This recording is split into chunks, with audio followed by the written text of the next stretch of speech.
কর্মদক্ষ দিলীপ মল্লিক সহ পঞ্চায়েত সহসভাপতি, পঞ্চায়েত সমিতির অন্যান্য কর্মদক্ষগণ, পঞ্চায়েতের প্রধান, উপপ্রধান এবং সর্বোপরি যারা আজকের খেলা দেখছেন বা অংশগ্রহণ করছেন সবাইকে অনেক অনেক ধন্যবাদ।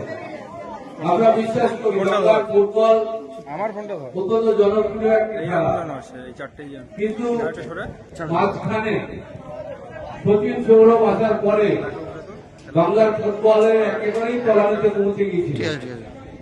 সচিন সৌরভ যখন ভারতবর্ষের হয়ে খেলছিল তখন বাঙালির ফুটবলকে ভাগ বসেছিল ক্রিকেট, এবং যদিও সব খেলাই সমান, বাংলার মুখ্যমন্ত্রী এই দিনটাকে ঘোষণা করেছেন বাংলার সব খেলাকে এগিয়ে নিয়ে যাওয়ার জন্য। আমরা জানি সব খেলার খেলা বাঙালির ফুটবল, সেই ফুটবলকে নিয়ে আবেগ, গন্ডগোল, মারপিট, মাঠে হইচই, সারাদিন রোদ্দুরে মোহনবাগান ইস্টবেঙ্গলের খেলা দেখা এবং যুব ভারতী ক্রীড়াঙ্গনে গিয়ে কোন একটা দলের হয়ে চিৎকার করা, এটা বাঙালির ফুটবলের সঙ্গে জড়িয়ে আছে। বাঙালির ফুটবলে ইতিহাস আছে। বাংলার ফুটবলে আমরা প্লেকেও হারিয়েছি এবং মোহনবাগান ইস্টবেঙ্গল ইতিহাস বাংলার রাজনীতির সঙ্গে জড়িয়ে আছে, বাংলার সংস্কৃতির সঙ্গে জড়িয়ে আছে, বাংলার ঐতিহ্যের সঙ্গে জড়িয়ে আছে।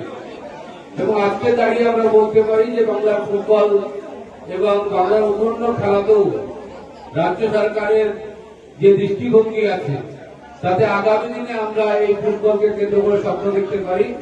ইতিমধ্যে আইএসএল সহ যে লিগগুলো চলছে পশ্চিমবাংলায়, ভারতবর্ষে, তার মধ্যে পশ্চিমবাংলার যে লিগগুলো চলছে সেই লিগগুলো অনেক বড় নতুন ক্লাব হয়েছে, ডায়মন্ড হারবার ক্লাব থেকে আরম্ভ নতুন ক্লাব যুক্ত হয়েছে এবং আস্তে আস্তে ফুটবলের যে পরিসীমা সেই পরিসীমা ছাড়িয়ে গ্রাম বাংলার ফুটবল অনেক জনপ্রিয় হয়েছে। আমি তো ভাবতেই পারিনি যে স্কুলের এত ভালো ছেলেরা খেলবে। আজকে যে দুটো দলের খেলা চলছিল সেটা কোনো না কোনো স্কুলের রামপুর পিডিএস নিকেতন ছিল এবং আরেকটি স্কুল ছিল, কিন্তু স্কুলের ছেলে মেয়েরা এত ভালো ফুটবল খেলছে দেখে ভালো লাগছে আজকে সন্দেশখালীর মাঠে। এবং বিডিও সাহেবকে ধন্যবাদ জানাবো মাঠের এই সুন্দর পরিবেশ তৈরি করার জন্য, লাইট দেওয়া, গাছ লাগানো, সঙ্গে সঙ্গে মাঠের যে ঘাস তৈরি হয়েছে সেগুলো মাঝে মাঝে ঘাস ছাঁটাই করে খেলার উপযুক্ত পরিবেশ তৈরি করা। এই কিশোর মাঠ দীর্ঘদিনের আমরা দেখি ছোটবেলায় এখানে বড় বড় টুর্নামেন্ট হতো, সেই টুর্নামেন্ট আমরা দেখতে আসতাম। বিশাল মাঠ মানে সন্দেশখালী ফুটবলের সঙ্গে জড়িত। আমরা সেই মাঠে আজকে খেলা হবে, দিবসের অনুষ্ঠান হচ্ছে। আমি সবাইকে অনেক অনেক ধন্যবাদ জানাবো যারা উদ্যোক্তা, পঞ্চায়েত সমিতি এবং ব্লক যুব আধিকারিকদের যারা এই খেলা আয়োজন করেছে।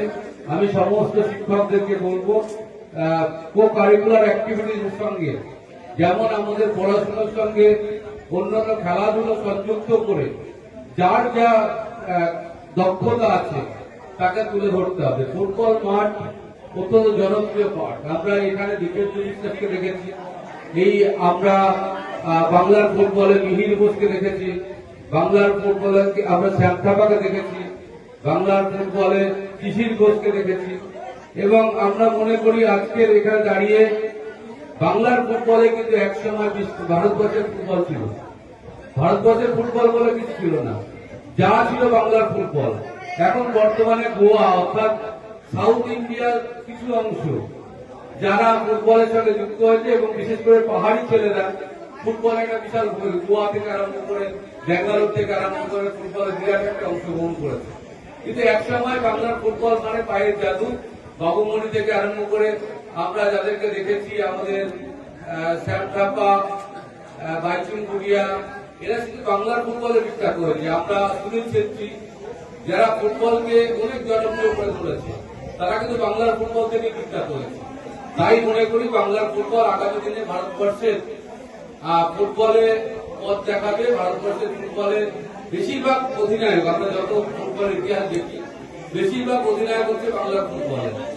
ফলে আজকের মাঠে দাঁড়িয়ে আমরা চিন্তা ভাবনা করতে পারি বা বিশ্বাস করতে পারি যে বাংলার ফুটবল এই গ্রাম বাংলা থেকে উঠে আসবে। আমরা এই মাঠে সন্দেশকারী অনেক ছেলেকে দেখেছি, হরিদা দীর্ঘদিন ধরে ফুটবলে সারা পশ্চিমবঙ্গের বিভিন্ন মাঠে টেস্ট খেলে গেছে। এখানে অনেক ফুটবলার আছে তো তারা হয়তো সেইভাবে প্রতিষ্ঠিত হতে পারেনি, কিন্তু আমরা বিশ্বাস করি আগামী দিনে এইখান থেকে একটি ভালো ছেলে আমাদের ভারতবর্ষ বা পশ্চিমবঙ্গের নেতৃত্ব দেবে।